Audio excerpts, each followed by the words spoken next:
If I want to spend money and a central bank wants to control inflation, can it frustrate my attempt to spend money?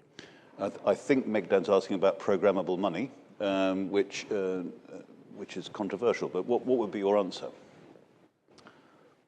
My answer is that the central bank issues money as of now to implement monetary policy, right? To do the repo operations that implement the basic rate set for monetary policy. And nothing will change with the CBDC.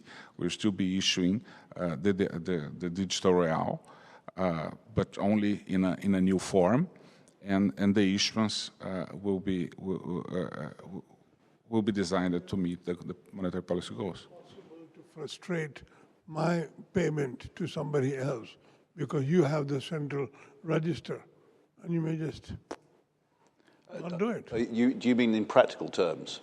Do you mean in political terms or practical terms? Policy terms or practical terms? Practical terms. You see, I'm a central banker. I want people to stop spending too much money. I control the ledger, and I can just say, I will frustrate certain large payments.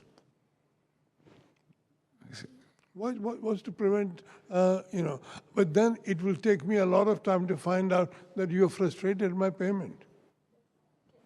Maybe can I Please, who's coming? Would you use this system to slow down the movement of money? To weigh in. So I think first order of business, even with the fiat money, the central bank does control the supply of money, and that's really because of the mandate to ensure monetary and financial stability. So that's one. The second one is, I think, with CBDC, yes, the central bank would be able to analyze and see where, as you said, where the spending are and whether we are able to control the type of spending. So, but whether there is a need for the central bank to do such a thing.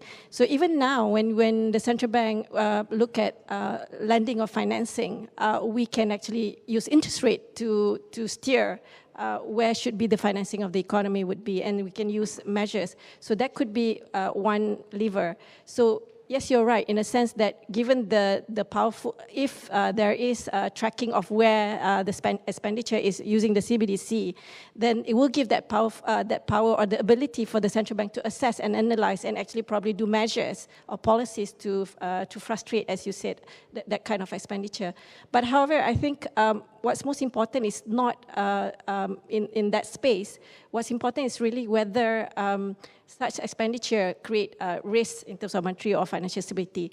And I think what Tanya just mentioned, when we talk about programmable CBDC, so we can actually use a spectrum. So basically, only those high value, high transaction where there could be concerns of, say, AML or CFT, where there could be monitoring. And I think even as it is now, the central banks are doing that, which is looking at monitoring of flows, which is suspicious and things like that. So my anonymity... Norhana's saying maybe, I think, Meghnad. I think the answer is maybe.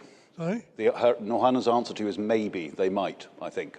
Yeah. Or they're already doing it. See, right now, as a central banker, all I can do is to increase interest rate. Now you're saying that you could actually frustrate my large payments because I lose my anonymity.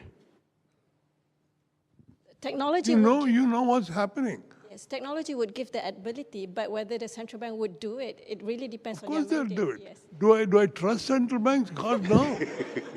Why should I trust central banks? After, I have lived through 50 years of inflation. Why the hell would I trust central banks? Fair point. Thank you, Meghnad. Elliot, I can